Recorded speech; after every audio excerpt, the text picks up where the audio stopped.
You're listening to Crazy Shit in Real Estate.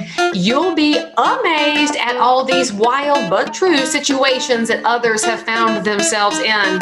Because on this show, you'll hear uncensored, unbelievable stories from the world of real estate. I'm Leigh Brown. Let's dive right in. I'm Leigh Brown. This is Crazy Shit in Real Estate. And today I get to bring you one of my favorites. Her name's Ashley Fredrick. She is from Wisconsin. And if you can't see her encouragement just coming off of every ounce of her being, you're missing out. So wait till you hear a little bit of insights from what she's seeing in the market, hear about her successes and how you can learn from that.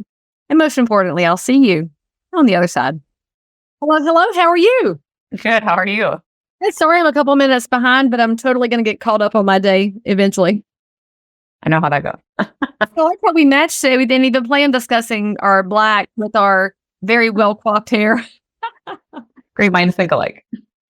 So welcome to the show. Tell my audience a little bit about who Ashley Fredrick is. What do you do? Where are you located? Give us a little of the thumbnail. Sure. Ashley Fredrick, and I am out of central Wisconsin. So I always tell people if you look at a mitten, we're like in the middle of the mitten because Wisconsin looks like a mitten. I've been in real estate for 12 years. First 8, I was just a realtor, and then the last 4, a broker owner of a local franchise. We opened March of 2020. So very interesting time to open a brand new franchise. But here we are 4 years later, and we have 9 agents, 2 staff. This last July, we were able to purchase a building and remodel. And now we're in our downtown. It's been fantastic. We have this great little plaza behind us. So it's been a lot of fun. And my husband is a contractor. So we also do flips and specs and rental properties. And then the other leg is I'm the chief strategy officer and coach under Leading Lanes. We do social media awareness and courses, coaching, consulting, masterminds, podcasts that we'll have you on in a couple of weeks that we're looking forward to. So all things real estate. So you're married to your contractor. This feels like the most biggest advantage in the marketplace, because if there's one thing good realtors can't find, it's a freaking contractor to do some repairs on a house. And I bet yours does your work first. Yes. I am lots of times he gets pulled in because even the work can't get done. So we need an estimate. So someone always happens to be able to hop in. I pull a lot of favors, unfortunately. Look, we don't put anything past us when we got to make something come together. So no judgment here. But I do want to hear about your transition from being an agent to being a broker. What drove you into the ownership and management space from the sales space? Is that where your organic talents are? Were you bored by selling, or did you just feel you had a better way to do it? I think it was really a better way to do it when I was the top producing agent in that office. And I think that if you look at the history of people moving into brokerage, a lot of times it's a top producing agent that moves into the brokerage. But I'll be honest, it was just some of the technology I wasn't feeling any actual support. And I felt like other people were already coming to me for help on transactions and ways to do these types of things. So it was a whim that our husbands were actually talking, my business partner and I, and literally joked like, you guys should start your own office. And we were, too funny. And we interviewed a couple of franchises, and Next Home is a franchise that we are with. And it just everything felt perfect. And it was just the next thing. But I think it was really about, and I think you could probably relate, like working with agents in your market that you understand aren't getting the training, and they're getting the training more or less from you. So I guess my thought was, why not try to reach people on a larger basis to have agents learn from me, so that when I'm doing transactions, like I'm doing it with people that have learned the right way to do transactions, the right way to treat people. That is the secret sauce to training. And I get asked that question, why would you train your competitors? Because it makes real estate better. And we have to think about how the transactions you do with a skilled agent are a joy. And then you have a transaction with somebody who has no desire to be skilled. It is not joyful at all. It is not at all full. And you're lucky to get to the other side, because not everybody has the same focus and mindset on real estate. So yeah, spread that out and help it grow. And you did affiliate with a brand that I respect very much, because even though I'm an independent, I admire so much that James Dwiggins, your CEO, is out there leading a lot of the intellectual conversation around real estate. Yeah. And you're very fortunate to have that kind of leadership because we just don't see it very many places anymore. And that's what I've talked about too, is just, it's been difficult, if you will, to lead from the front because our local market is really struggling with the changes. I'll be honest in the fact that I felt 60 days ago, they didn't even know there were changes coming up. They still don't. They're still not logged into MLS yet. 18 to 24 months before we fully integrate the industry. Yeah, so it's been really tough. So for me, it was just, we were grateful to have someone like James that was very much in tune. So I always try to tell people too, like sometimes you're someone's broker before you're their broker. And so by trying to lead them and explain to them why these changes happen, it's a great recruiting tool just so that we are staying above, the rest of what's going on. And it's hard not to lose your temper, at least for me. The frustration starts to grow a lot when I'm dealing with somebody who is arguing with me about the changes, even though this person has not been nearly as involved as I have. And I work hard to keep my words under control. Y'all know that's one of my big flaws. I cannot stop running my mouth. Okay, so you opened your firm at the beginning of COVID. I went independent at the beginning of COVID. Best timing ever, as it turns out. Who knew? But what was the hardest moment for you in making that transition, leaving aside the wildness of the COVID era? As far as just the opening the new office, any of that, you transitioning your messaging to your past clients that I am opening a firm here, going to transition my role somewhat, or the actual recruiting piece, or the management of the brand. What was the surprise challenge you encountered? I actually think it went a lot smoother. I also still sell, so I think that helps tremendously. It helps people move over. I think really what it was is just being like a new look to people and something they've never heard of. It's almost like I started over like being a baby agent for people that weren't aware. Oh, like you're just new to real estate, when in all reality, no, I've been in real estate for 8 years. This is just a new look, if you will. But we already had a strong following, both my business partner and I. On our second day, we were able to recruit a former team member of mine.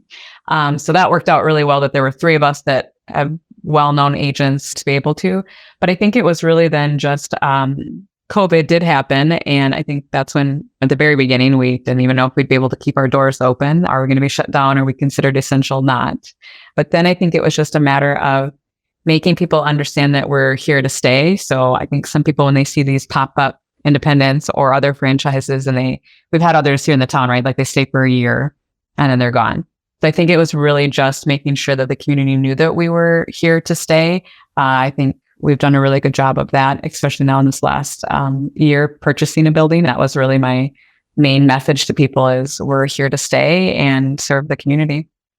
What town are you in specific? Marshfield. Oh my gosh. I had a friend from Marshfield. He's now, but I used to sell chainsaws. I worked for Husqvarna, and Iowa was my territory. And one of our Wisconsin reps was from Marshfield. Wow. But this is 30 years ago. And he put me to my first Packers game in January, but I was going to die of cold. Oh my gosh. I think that's the first time I've heard of Marshfield in 30 years, because it's obviously not a Milwaukee, Madison. No. We're a town of 20,000. But it's important to know that in the town of 20,000, A, there's plenty of real estate to run a successful business, but B, your longevity does matter, because small towns like to chatterbox and they know exactly what's going on everywhere. Now, did Wisconsin go lockdown with real estate, or were you always considered essential? We're considered essential. Oh, so that's good. So you didn't have some of the drama that other areas did, which no, we're still trying to figure out what we've learned from that. And I'm not sure we learned a whole lot, but that's a whole different discussion. All right. Yeah, the video tours was like one of the biggest things for us, turning over video tours for people that couldn't come and still bought houses. That was probably one of our biggest changes in real estate. I hated those, and I still hate them. I mean, I know I'm an old person who's been in real estate a long time, but there's something about watching a person walk into a house and they either connect with the house or they don't. And when people buy houses sight unseen, we can tell them every material fact and we can show them around the house, but there's an emotional connection to real estate that I just don't think people have grasped, especially as you look at the after effects of the lawsuits and the articles, all this chattering about real estate can be bought online. I'm like, y'all don't understand. I guess you could buy it online, but it might be the right house because you don't know till you feel it. Yeah, I remember like many walkthroughs, final walkthroughs would be the first time that they saw the house. And I would just be like, please like this. And I think we had all good luck. Like most of them were more than excited. But still, like it was just such an unknown of what if it's not the right one and you feel horrible that you helped them find a house that they didn't necessarily love. So that was probably one of the craziest things for me. With the upswing in the market, people were still doing all right. But as we move into a more stabilized market, there won't necessarily be a giant equity upswing no matter what, which the agents who don't know what's happening with the lawsuits and the MLS changes are also the ones that are going to be shocked and surprised as the market normalizes. And you're in a small town in a Midwestern state. So that means your market by traditional standards may settle a little bit as the markets get choppy, and it may go up some, but it's not going to experience the wild swings of an Austin or a Phoenix. How do you convey to your neighbors what's happening in your market right now as it's slightly quieter than it was 12 months ago? We've been pretty lucky in that it's been steady. So our higher end market is actually what's struggling, which used to be the really COVID times, that over 400, which is higher end in our area. I think we have maybe 20 houses for sale in that, which is super uncommon. I just try to explain to people that's also where pricing comes into play, because these sellers and some agents are still trying to play like last summer's numbers, but it's really a matter of being upfront. And I tell people, like, I'm brutally honest. I'm going to tell you what you want to hear and what you maybe don't want to hear. And if we're going to overprice, we're going to sit. But I think a lot of people are misconfused or not sure of how the lawsuits play. And they're very like, you can't show my house anymore. I don't have to pay you any commission. I'm paying you a lot of commission. So we've just been trying to educate, which is hard because then you have another realtor that follows right behind you. And I'll be honest, someone just told a potential seller of ours that they had to sign a buyer agency for life. Once they signed a buyer agency agreement, it was good forever. For life? For life. Oh, that's bad. That's real estate commission reporting level bad. Oh, we have lots of real estate commission reporting things going on here that I shake my head every single day. So, thankfully, my agent came and told me, and we were able to talk that seller through, literally showed them the contract of where it says termination option. Beginning date. Who has the cojones to tell a consumer Realtor for Life is not just a marketing slogan? It's in contract. You're stuck with me until I'm dead or you're dead. What? Isn't that sad? Yeah, we talk about crazy shit. I could go on with all kinds of the violations in the last 30 days. Look, I'll give you another one. It's a good one. We just had a seller, an agent of mine, they listed, and another agent called them after it was listed to tell them that we underpriced it. No, they didn't. Lies. They did. Okay, that's a violation of the code of ethics. That's a violation of real estate commission. That's a violation of everything. What are we doing? So this is where we struggle, I think, in these small towns, is that we're so far, we're not, thankfully, because of our franchise, I feel, but all of these other ones are so far removed from what is actually kosher. I feel like we actually spend the majority of our time in your face. Like when my agents call me, I'm like, I am sorry, what? And I think that people used to just put that under the rug. And again, it comes back to me, which I train my agents, we're leading from the front. So I know it's really hard to file a code of ethics and it feels like this weird whatever, but we're never going to change the industry if we don't. Thank you. And I'm always amazed. I can ask a classroom full of agents, who knows of an agent who's currently violating the code of ethics, and 2/3 of the hands go up. And I say, how many of y'all turned them in? The hands come right back down. And they don't want to get boycotted in the market. They don't want their clients harmed. And I get that fear. But to your point, if you don't police it, it means nothing. Right. That means the rest of us are working our tails off for what reason? And that's how the Realtor brand still gets a bad name, is because we're letting these things slide. And so that's been really tough, and because we are a small town. But again, I just keep on telling the agent, if you're not comfortable, then tell me and I'll do it. And we've had to push our local MLS a little bit, because a lot of times it's I'll just call them and let them know that they can't do that next time. And I was like, no, that's not how that works. I still can't believe somebody had the nerve to ask for a lifetime agency. This is all day to process this. But I'm also thinking about the new rule where the DOJ has pushed into the settlement that the consumer has to sign something before they walk into a house. How many consumers would meet that agent and say, I'm just looking at Elm Street and not read it, and now they're trapped. And So that is happening. They're stuck, and that agent is going to get away with it until somebody takes them to task.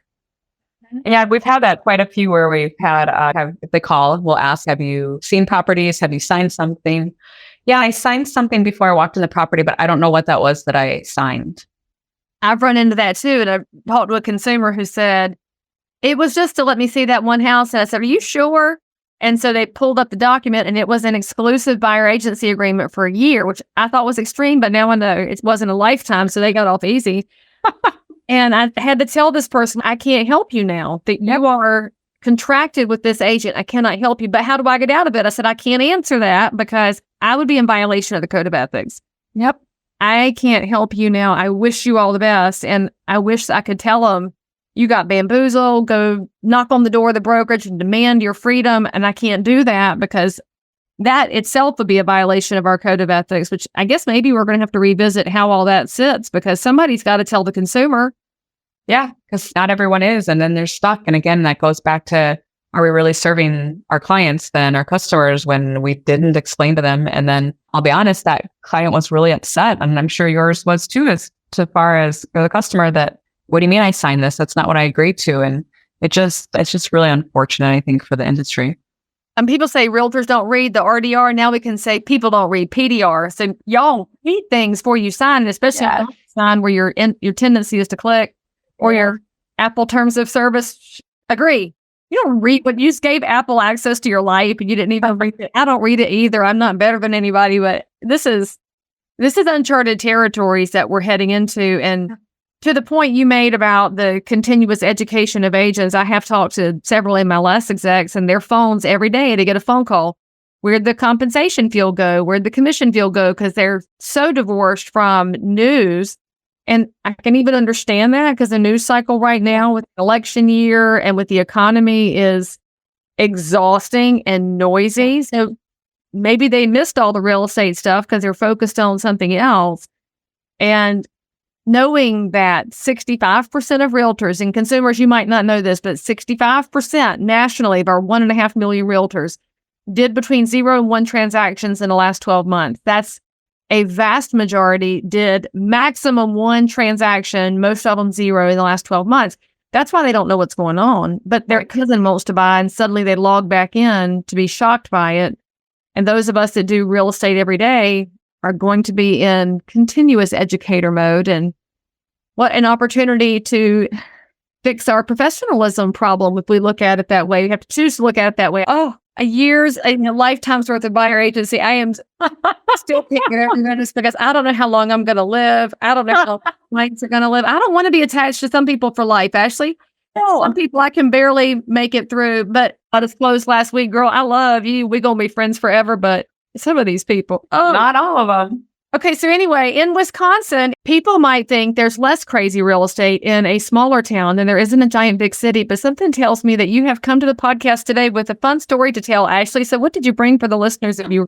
There's all kinds of fun things, but it's not so crazy. But I wanted to go back to when I came to your boot camp. And hopefully you remember, and I've come a long way, I think, since then. But I think what it goes down, yeah, it is much longer. And I remember telling you crazy stories then, and you were shaking your head about our association and that RPAC and all of those fun things that we'll talk about at some point in time too. But I do have a really crazy move out story, but I do just want to go back to what you had told me to talk about, which was only realtor in the room. I remember that you were like, we're going to hashtag that and you're going to do all this. It's so good. Yeah, it is. And I think it's not just small town. I think it's everywhere. I see on all of these online groups, people keep on talking about or asking, how can I get leads? What leads can I pay for? where can I find these leads? And it's every day, like in every single real estate group. And people are always asking, like, where are you paying for them? And I always just want to write back, yes, it's Sphere, but show up. Like, you need to show up places, not online. Yes, there's a point of being online and doing your videos, but I cannot stress to people the amount of just going to association meetings, like going to functions in your town. Like, I went to one last night and there was only one other realtor there. And I walked away with, I never go there for the intention, but I walked away with somebody that wants me to come look at their house to list. And then somebody that wants to purchase a property they saw pop up last week. Had I not gone there, I wouldn't have met the two people. Like, they know who I am, but they're like, oh, I've been thinking about calling you. Haven't seen them for a while. And it's just a matter of, that's how you become top of mind, is that you're everywhere. Wherever there's a business after 5 or there's a movie in the park or whatever, even if it's for 15 minutes, like, your face is your brand. So you have to be seen. And I still keep on hammering on that. And it's still true to this day. So thank you for helping me work through that. And it's so true as far as people that are looking for ways to grow their business. And when we say that phrase, only realtor in the room, and I still think it's the perfect catchphrase. You can have your little merch set up, because people will totally wear that merch if it looks cute. But you think about it, we have 1.5 million realtors right now. And we have double that if you count just licensees that don't belong to the trade association, that don't do code of ethics or any of that. And you still go to an event and there's still only 2 of you. Yeah. I was at the event on Sunday and there were about 100 people there, and I was the only realtor in the room. And I'm thinking, I'm grateful for every opportunity I get. I will never stop being grateful for it, but I'm still thinking, damn, people, it's not hard. It's just hard because nobody wants to do it. It takes effort. Right. And I think that's just it. And that by going to these events, like, it's just, one, it's a great way to reconnect with past clients if you haven't seen them for a while, but you almost always meet someone new. I think we were at a business after 5 and a past client of mine was like, oh, I really wanted you to meet my friend. She tried to sell a house last year and it didn't work. Emailed her the next day, sold her property. It's just so simple. And I think that we overcomplicate things in general, like with what's going on in lawsuits, etc. But it's not all this, we need to dump thousands of dollars into lead spend. It's just be yourself and be seen. I wish it were something more complicated. I guess we can call this episode either Silver Bullet, because every agent is looking for that silver bullet on lead generation or a silver bullet on growing the business. But in reality, it is about being the only realtor in the room. And that's probably going to get easier, because as we go through the challenges of what's changing in real estate, and add on top of that, the economy is in a really rough spot, even though it's seldom acknowledged in the media right now, it's going to be very evident before too long. We are going to see realtors that say, this is too hard, I give up. And as they give up and step back, my hope is that they will be replaced with great people who are willing to be the only realtor in the room, because when you're there to talk to the friend of your friend, you're bringing her solutions. Like, she didn't know what to do next because her house didn't sell. Because I'm sure on Facebook, it looked like her house should have sold in 5 minutes, according to all her Facebook friends. But it didn't. She needed the encouragement and the expertise, which you can provide. But if you weren't there, who would she have called? And it's every day. I think that, when you think about a realtor, right? Like, my piece is like community, like realtor equals community, which means you have to be a part of your community. That's in your merch line, by the way. That's a great shirt. Yeah. Yeah. And it's just, I think it's not that hard. And I know sometimes I feel like I'm an introverted extrovert or an extroverted introvert. Sometimes you're tapped out from people because we see it all. But I'm like, okay, I'm just going to go for 5 minutes. It always ends up that you're there for 45 minutes and met a couple people and you're like, okay, that was worth it. I'll do it again. Okay, so my husband is not allowed to watch this episode. And so Tim, make sure that we block Steve Brown, because I am always in trouble for that. Let's just pop in. I'll make the rounds and then we'll dip. And then 2 hours later, I'm in a delightful conversation. But to be fair, so is he, because he's an introvert that likes to have one conversation. However, I get in trouble for it. I love that you said that, though, because the hard part is going in the door in the first place when you're tired and maybe a little grumpy from dealing with an agent who made somebody sign a lifetime agent. I still had to suck it up and go to business after hours. And then it turns out to be a wonderful connector. And isn't that what we lost during COVID, frankly? We lost our It is. hugs and our relationships, and it's hard to get it going again. And I think like our core people are like our great people, but I always tell people the best thing about real estate for me is the people that you meet. And I always think, had I not gone to this one event, I wouldn't have met this one client that is now one of my best friends. So you just never know who's out there on the other side that sure, they might have needed some real estate help, but then you end up feeling like you're like lost soul sisters had that never happened. And then it just keeps on compiling. And it's also, those are the people that keep me sane, I think. So when you do have these people that are super unappreciative, rude, and then 20 minutes later, that awesome client that worships the ground you walk on calls, you're like, this is why I'm doing this. That's another line for your merch. It could say, some clients keep me sane. We can't call it all because some clients make us nervous wrecks, but some of them do. And I love that.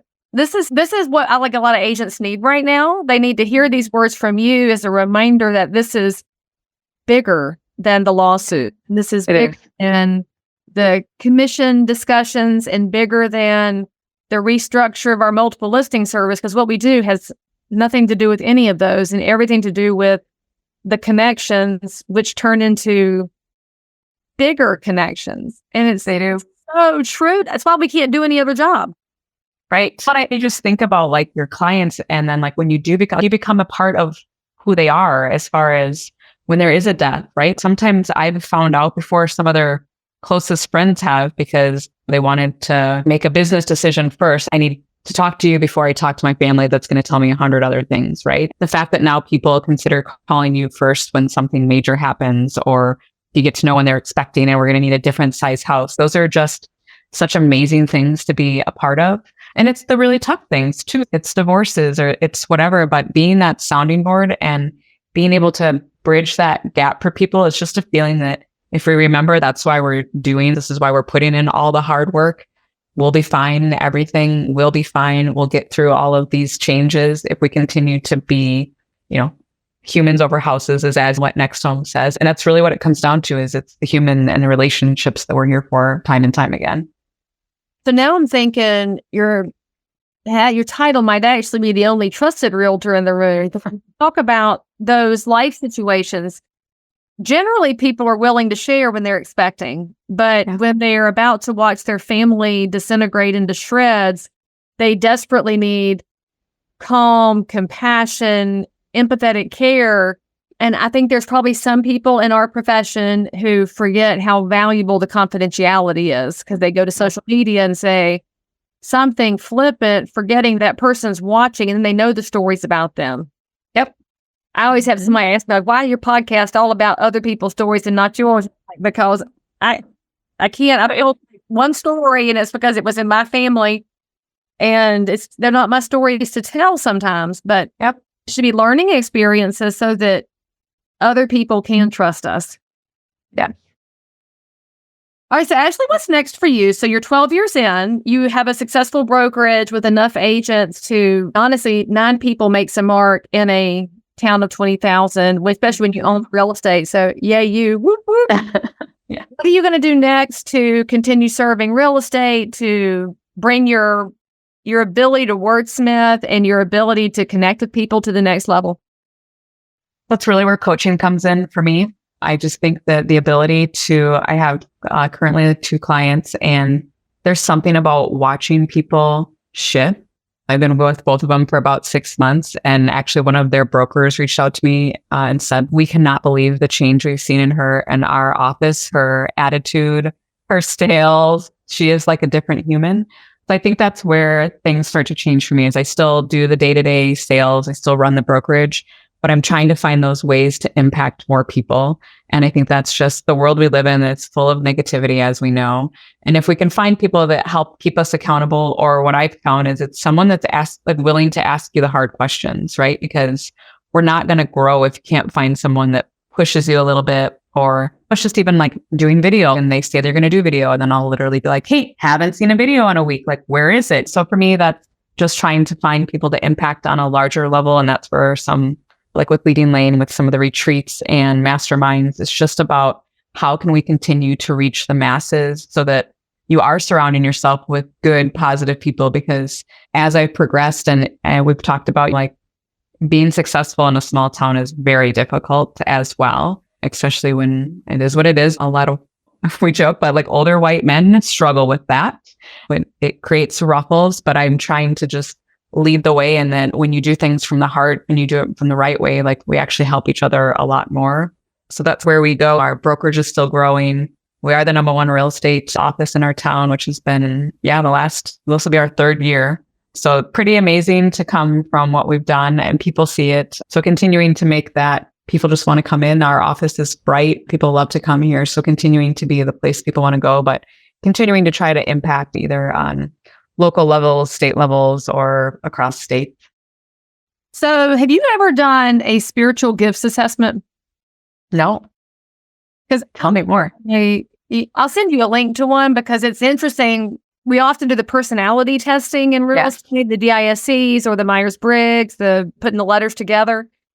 And a lot of us haven't done the spiritual gifts assessment, which obviously applies to believers, but I feel like one of yours is probably encouragement. Yeah. And there's a lot to be said for that in a world that, as you mentioned, is full of negativity, but especially in real estate where agents can silo into themselves really quickly, run into one bad client and self-implode. You want somebody there to bring them back to, hey, girl, you got this. And there's a lot to be said for having somebody in your corner, which obviously that's what you do for your clients in your community. So Ashley, if somebody wants to reach out to you and find out about your coaching, find out about your podcast, find out about how they can place a referral to you in Wisconsin, how do they find you? Best way is my cell phone number, 715-207-9300, but also over social media, and it's Ashley Fredrick. I always tell people it's Fred Rick, no E's, no S's, Fredrick. But you can find me easily there and we can point you in the right direction. And friends, all of Ashley Fredrick's information is going to be in the show notes for this episode because now I can never look at your last name the same way. But do you remember that children's book that was Frederick the Mouse? No. Oh my gosh. It was I swear I can only remember half of things today. It was the author who did a whole series of books and they were artistic. Oh my gosh, this is proof I'm an empty nester. My kids, I no longer read to them every day, but there's Frederick the Mouse and I'm going to have to look it up. He dreams in colors, but if I'm not mistaken, he spells it like Frederick, but maybe it's Frederick. And then you'll have a book that's not your last name. I don't know where I just went with that, but look it up. It's a great kids book. And if you're an empty nester as well, then you can absolutely hit me up in the comments and remind me of who wrote that book. But Ashley, thank you so much for coming on the show. And I cannot wait to see what you come up with next because I love your perspective and how you're able to reach people. And it's very much needed right now. Thank you, Leigh. All right, friends, say something nice about Ashley in the comments. You can start with her hair, but then go into her brain. Make sure you hit the bell to subscribe. And most importantly, come back and see us next time. As always, I'm so super thrilled that you joined in for more crazy shit. And if you're a realtor, investor, inspector, lender, or just a regular human being who happens to have an unbelievable story that you need to tell the world about, or frankly, you just need to one-up the story you just heard, then make sure to DM me on Instagram at Leigh Thomas Brown or tweet me at Leigh Brown or frankly, any social network where you hang out. I'm there. And if you had some fun, then you totally want to subscribe so you don't miss out on any future episodes.